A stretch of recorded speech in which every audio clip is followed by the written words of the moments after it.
Bible says when they reached the last gate,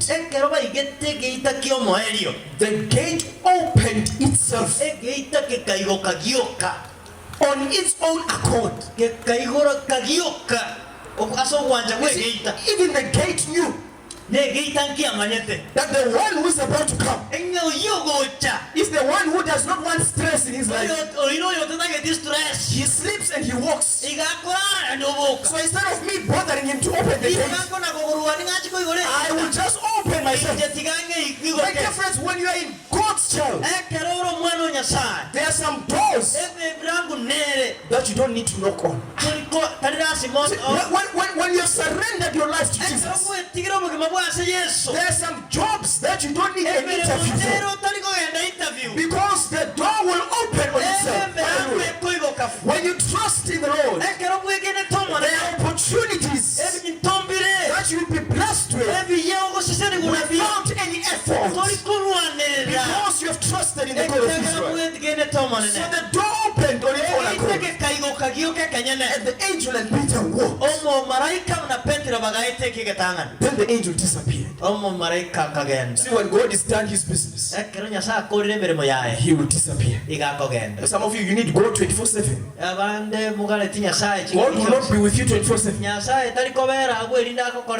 Even Adam knows God used to visit him in the evening. There are times where you need to walk alone and stand. Are you going through the problems of life, and validate your faith in God? So he then walks alone. Now, this story ends in a very bad way. So he arrives, he knocks. But remember what we said. The church was the book of Acts, chapter number 12, the gospel according to Luke, in the book of Acts, and we are reading it from verse number 5. The book of Acts, chapter number 12, we are reading it from verse number 5. The title of my message is When the Church Decides to Pray. Are we together? When the Church decides to pray. Verse 5 says, Peter was therefore kept in prison, but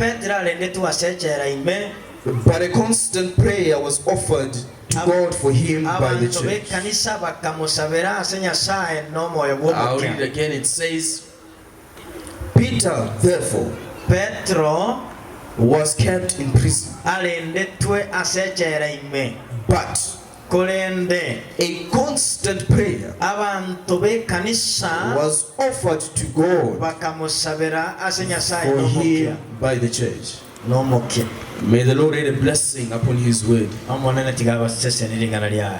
Let us pray. Father God, we have read your word. We humbly ask, dear Father, that you bless us with this Holy Spirit, the Spirit that will come and descend and talk to us at this hour. All this we pray in Jesus' name. Amen. Perhaps someone to help us with these young ones. Just to give you the background of where the story is coming from. Of course, the book of Acts is written by Dr. Luke. The same Luke whom we said he was not an eyewitness. But out of the research that he does, he gives an orderly account of the life of Jesus.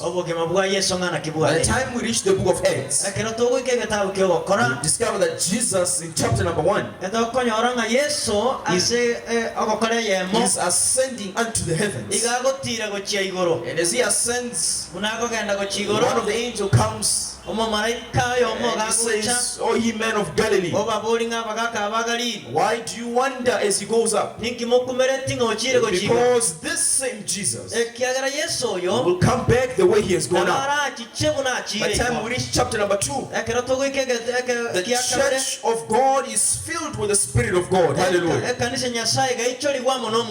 go out with the I will go mission, empowered by the dunamis power of God. Time we reach chapter 3, they are performing wonders. Paul says to them that this same Jesus is also able to save you. I want you to note something, that by the time we reach chapter number 12, the church of course has been in existence for quite some time. And in chapter number 12, verse number 1 starts by saying,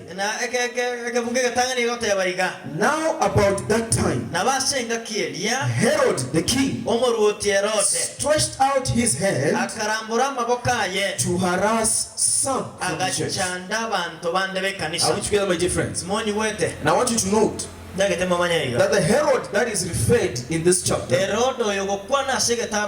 is not the Herod perhaps that you know. Are we together? Do you guys all remember Herod the Great? Herod the Great, when Jesus was born, he commanded that all male children should be killed. But we also have another Herod. I wish we had time to go through the family of the Herods. It is a very interesting family. In Herod's family, brothers take each other's wives.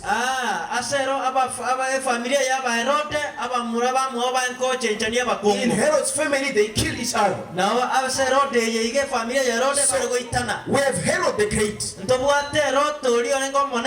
From Herod the Great, we have a Herod whose name was Herod Antipas. Now, Herod Antipas, do you remember John the Baptist? Now, Herod Antipas was a very crooked Herod. This is what happened. They're in a generation where they have Herod Philip II and Herod Philip I. Now Herod Antipas took the wife of Herod Philip. Herod Philip I. The wife was taken by Herod Antipas. And then Herod Philip II also took the daughter of Herod Antipas or Herod Philip I. I don't know what was wrong with Herod Philip, but they're taking everything from him. So by the time, if you remember Herodias, that was the wife of Herod Philip. So John the Baptist stands up and he speaks against the sin of Herod Antipas.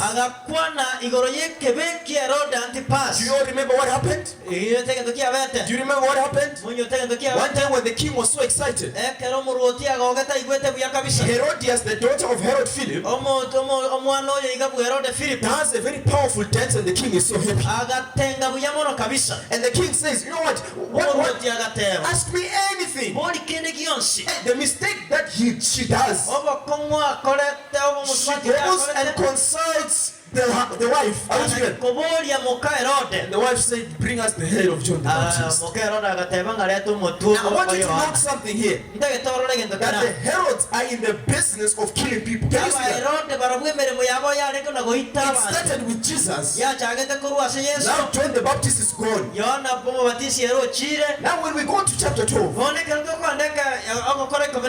the Herod there is called Herod Agrippa. Everyone say Agrippa. Now Agrippa was not different from these others. See, the Herods are a family which was put in charge of the Jews. They reported to the government of Rome. But now the problem with the Herods, they are not native Jews. In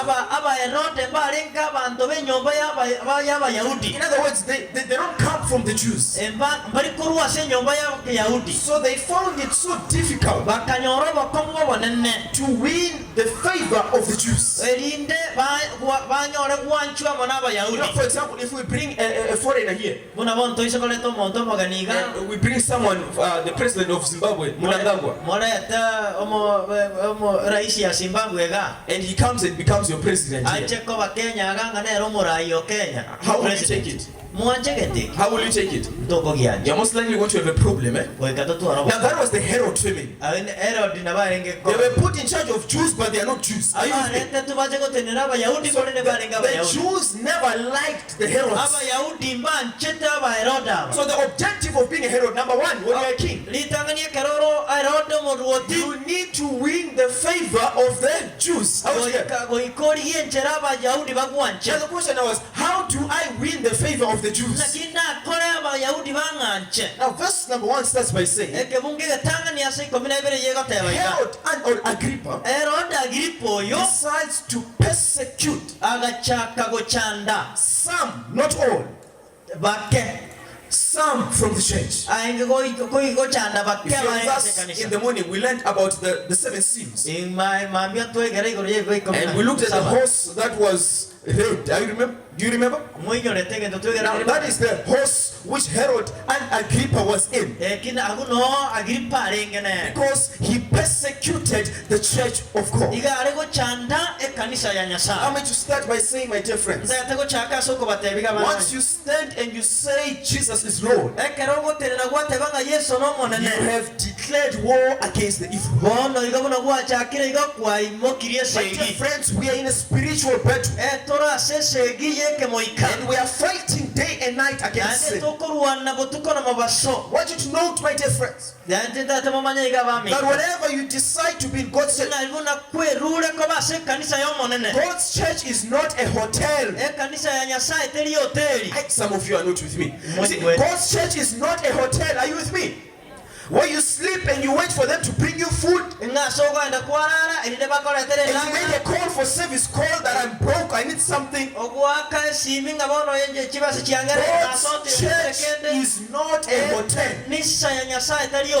This is a military camp. Are you with me? And in a military camp we know soldiers get injured. Other soldiers die. Other soldiers fall sick. Why? Because we are in a military camp. That's why the song says, onward Christian soldiers. Are you ready? My dear friends, you are a soldier. A soldier for Jesus. If you want an easy life, a life that is full of blessings, a life where your bank account is always full, you're in the wrong church. We don't do those things. Here we are at war. Are you with me? Here we are fighting for the master. So the church was persecuted. And when he was persecuted, verse 2 says, then he killed James, the brother of John. Now the James that was killed is the brother of John the Revelator.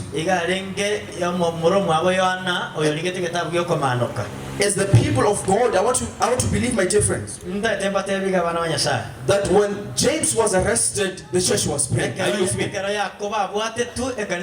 The church was doing what? The church was praying. James gets beheaded. I want you to believe, I want you to understand the state in which the church is in currently. No, they are all pained by the death of James. So can you see that the family of the Herods, they are in the business of killing. They don't know. Whoever they find on their way, they destroy. Now, after they killed James, verse 3 says, a very painful verse, and because he saw that it pleased the Jews, he proceeded further to seize Peter also. Hey, church, I want you to watch this movie with me. So Herod kills James. Now James was one of the leaders of the church. Are you with me? And when James is killed, the Bible says when he saw that it pleased the the Jews. Remember I told you the problem of the Herods. The Herods always fight to get favor from the Jews. So now he has killed James. And the Jews were like, hallelujah. And he looks at it, he's confused. There are actually people who are excited after I kill someone. So he does his research. So he then realizes that James was a Jew, but he was a Jew who had accepted Jesus as his Lord. So he was now being called a Christian. So in Herod's mind, he says that, so when I kill a Christian Jew, the rest of the Jews are happy. So what does he do? He says, guys, who is the greatest Christian that we have? And they're like, with Peter. Now for him in his mind, he's like, if I could kill James, and they're so excited, they just killed the cow, celebrating the death of James. What will happen if I kill Peter, the guru of the Christians? His mind is like, I don't know how many cows they will kill. So he goes and he arrests Peter. So Peter is arrested. And the church is being persecuted. But I want you to note, my dear friends, when Peter was arrested, the church was praying. I want you to note that this is the same church that prayed for James. Are you with me? And James was beheaded. But when Peter is arrested, I love the faith of this church, that they don't stop praying because of what has happened in the past. They know that even though James might have died, but they have faith that Peter shall live. Hallelujah. I want you to note, my dear friends, that this church is not shaking. They don't worship God on the basis of what he has done for them, but whether he has blessed them or not, they are ready to pray for Peter. So they are praying for Peter as much as they also prayed for James. And this time around they have hope that Peter shall live. Yes, my dear friends, when Peter was arrested, the Bible says in verse number 5 that Peter was therefore kept in prison. Now, the prison that Peter was put in was crafted from a rock. In other words, it was paved from a rock. If you are to talk of maximum prison, Peter was in a maximum prison. And the prison that he was put in, he was put in with a lot of soldiers, around a quadrillion of soldiers, around 16 soldiers in total. He was attached to 2 soldiers who were holding him to make sure that he doesn't run away. After those 2 soldiers, there were 2 other soldiers on the door. After those 2 soldiers, there were 4 soldiers on the next door, another 4 on the other door, and 4 on the last door. Herod wanted to make sure that Peter has no room for escape. This is Peter's third arrest. Are you with me? He has already escaped 2 prisons. So this time around, he makes sure that not even God will be able to save him. So he puts him in prison. But the gospel comes when Peter was in prison. The church was praying. Hallelujah. That is where the message of today is. As Peter was arrested, the church was praying. When he was beaten, the church was praying. When he was tortured, the church was praying. My dear friends, we need a church today that will pray for others. When others fall into sin, we should not rejoice like the Jews. Hey, hallelujah, she has finally fallen pregnant. Hey, we've been waiting, man. You know, when someone falls into sin, instead of you taking pleasure in their downfall, you need a church that will pray. Hallelujah.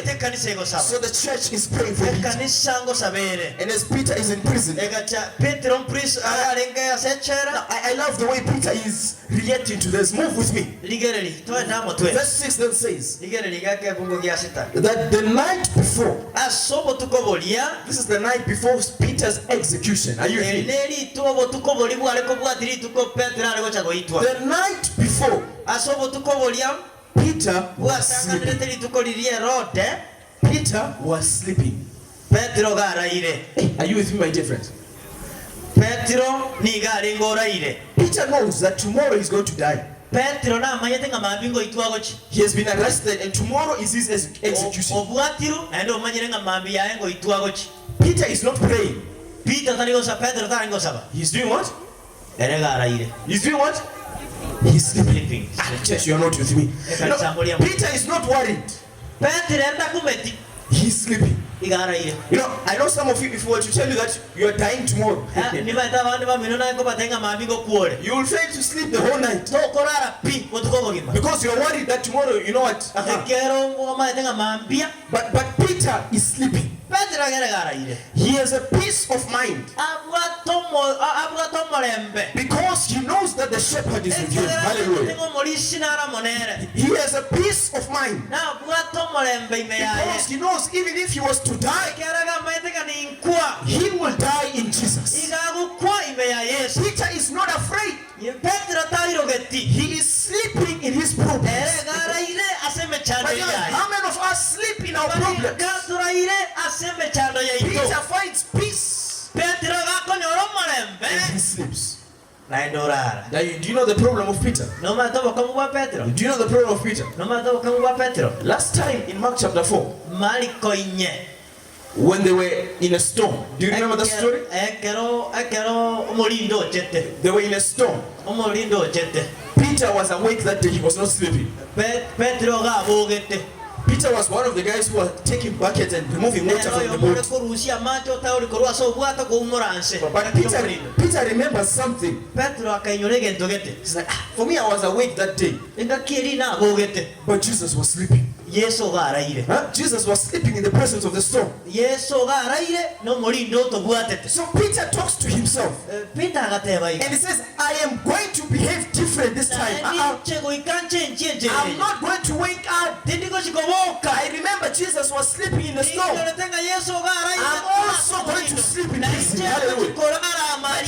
It is the duty of us as Christians, those who fear the Lord, we sleep in problems. Take your neighbor and say, neighbor, sleep.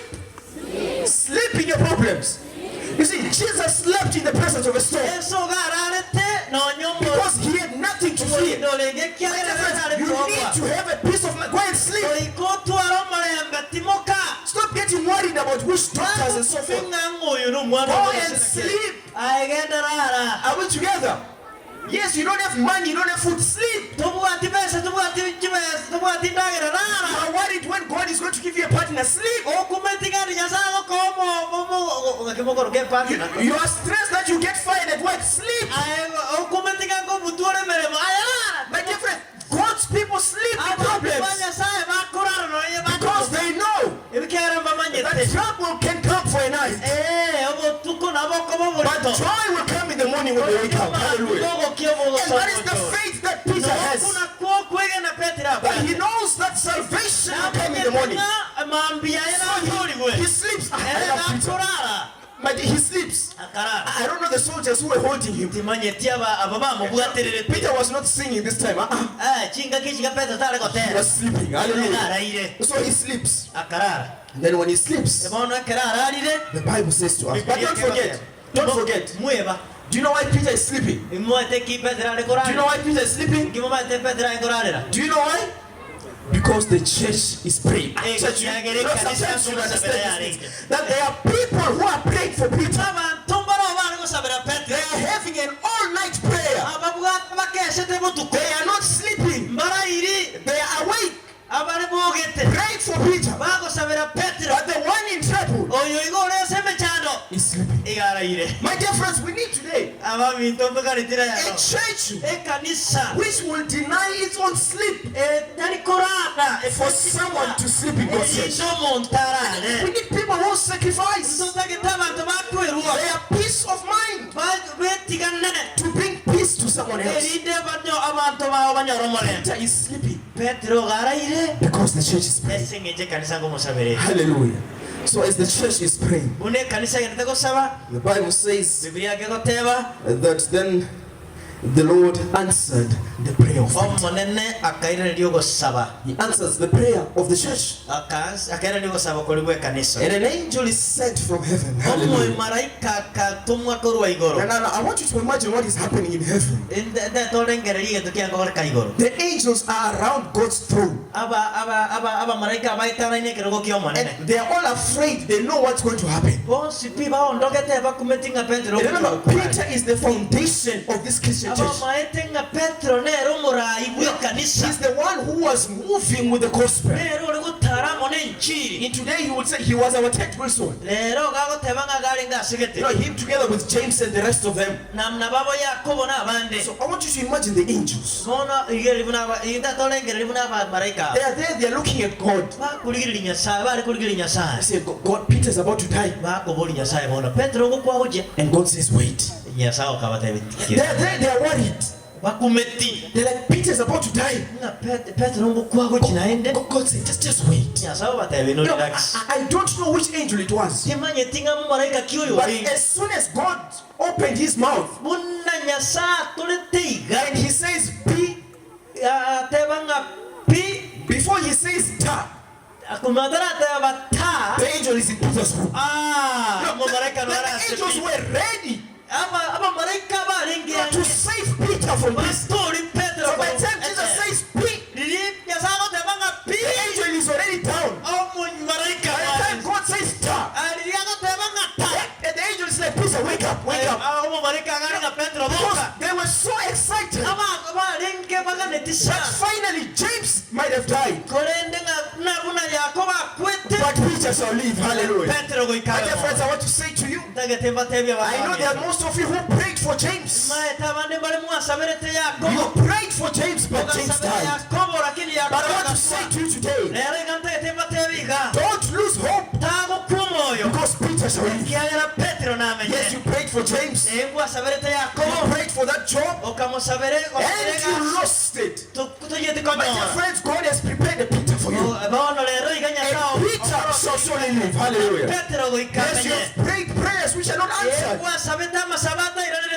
Don't give up on God. Have the faith of this church. But they will not define God's power on the failures of the past. But they are steadfast in their prayer. And they know that Peter shall live. So the angel arrives and says, Peter, arise. In other words, wake up. From there the angel says, now relax. Now tie your shoelaces. Tie your shoelaces. When you're done tying your shoelaces, grab your jacket, it's over there. Now you know when you're running away from something, if you're running away from something, once you see an opportunity, I don't think you have time to think of your shoes. You are running from something. You know, and salvation has just come. Common sense says when the door is open, Peter is out too.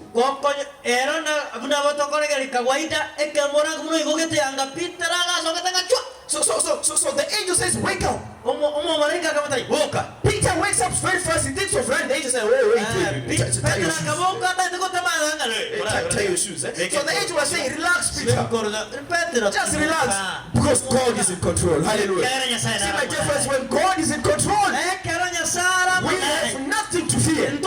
That is why David says, even though I walk. Are you with me? Yeah. You know, some of you like running away from problems. And that is why you always fall in them. But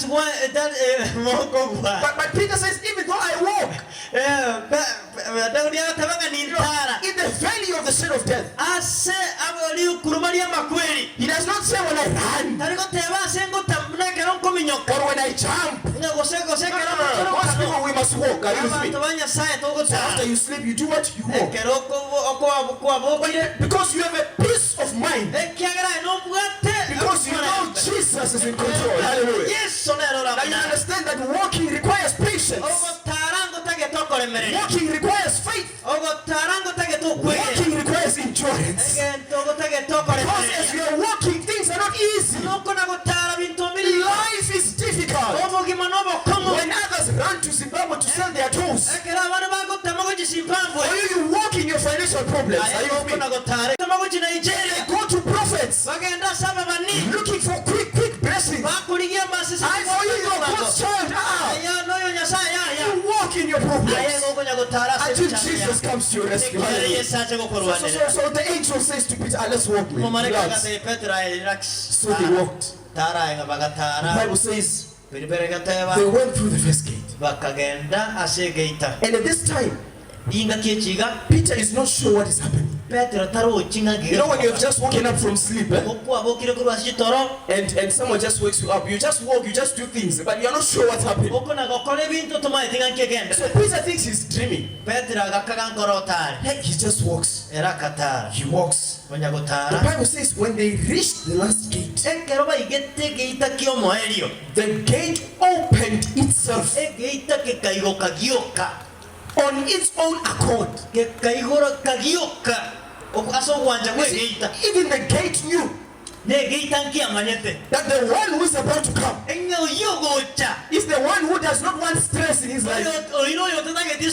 He sleeps and he walks. So instead of me bothering him to open the gate, I will just open myself. My dear friends, when you are in God's child, there are some doors that you don't need to knock on. When you have surrendered your life to Jesus, there are some jobs that you don't need an interview for, because the door will open on itself. When you trust in the Lord, there are opportunities that you will be blessed with without any effort, because you have trusted in the God of Israel. So the door opened on its own accord, and the angel and Peter walked. Then the angel disappeared. See, when God is done his business, he will disappear. Some of you need to go 24/7. God will not be with you 24/7. Even Adam knows God used to visit him in the evening.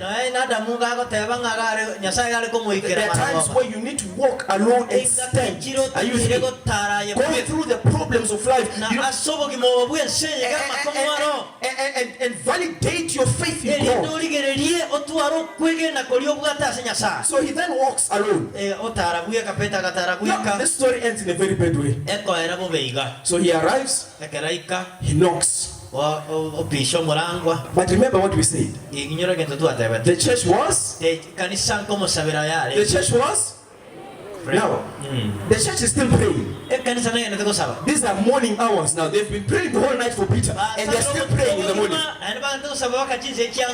So Peter knocks on the door. And someone opens the door. You read the whole chapter. And the person is shocked. Like, Peter. Hey, Peter is Peter. Which Peter? Peter is in prison. Peter is here. He's on the door. He's just here. It's funny how sometimes we can pray. And when God actually answers your prayers, you don't believe. These guys were praying for Peter in prison. I don't know if they were praying for him to die or praying for him to go to heaven. I don't know. But God answers their prayers. He releases Peter. But as they see Peter, they are not sure. Sometimes we're an offense to God. You pray and you pray, then when God answers you, you are very ungrateful. You are very ungrateful, particularly with the way that you behave. Are you with me? You have been crying for a job. God has blessed you with a job. You don't even pay tithes and offering. Sometimes we are just so ungrateful. And we forget where we've come from. You have been praying for a partner. God blesses you with one. And you are very unfaithful and dishonest. And God wonders about this. There are things we have prayed for, but we are so ungrateful that we insult God through our actions. The same God who has blessed us with healing, we go back and we do bad things because we are not grateful. Now the story might end bad. At the end of it all, end with the accepted Peter. He's here. God answered our prayers. But I don't want you to miss this. I don't want you to miss this. Remember our sermon title? When the church decides to pray. Are you with me? Peter slept in prison. And he survived. Because the church was praying. And I want to say to you today, Magena, that there is power when the church decides to pray. Let me say this, the devil knows that we are unstoppable when we decide to pray. It doesn't matter what problem it is. If Leon has a problem and all of you decide to pray for Leon, my dear friends, there's no such thing that God would fail to hear such a prayer, because there is power in united prayer. The reason why God does not answer our prayers is because we are not united. Are you with me? We are not united. The Bible says before the Holy Spirit could come upon them, they were in one accord. They were all united. Let me say this to you. The Holy Spirit will not come in Magena until you become united. Are you with me? Until you stop gossiping about one another. Until you start respecting each other. We are saying today that I will go. Where are you going when you're not united? That is why you go, you bring people, you offend them because of your nasty behaviors. Before we go out, we must start from the inside. And we must be united. When they were in the upper room, they confessed each other's sins. They forgave one another. They exchanged things. Are you with me? They shared their property. They were there united and with love. They sang with pure hearts, knowing that they don't have a grudge with anyone. They sang with pure hearts, knowing that they don't gossip about the leadership. They were in one accord. And it is because because of that unity, God did miracles. My dear friends, if you are all united, I want to assure you in the name of Jesus that this church will be finished in no time. If you are all united, I want to assure you in the name of Jesus that you will preach with power and many will be brought unto Jesus. If we are all united, we will help one another. We will uplift one another spiritually. When a brother is falling down, we will hold him by the hand and we will continue the journey with him. That is the love that God is asking for. Love your neighbor as you love yourself. But if we continue being disunited, we will preach. We will preach. I will go, and nothing will happen.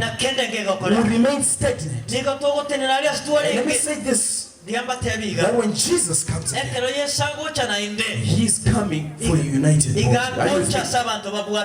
If you can live together on earth, I don't know which heaven you're going to live together in. If you have people whom you think are not holy, I don't know which heaven you're going to. My dear friends, let's remove the mind of arrogance. Let's remove the mind of pride. Let's be humble. Let's be humble. God loves humble people.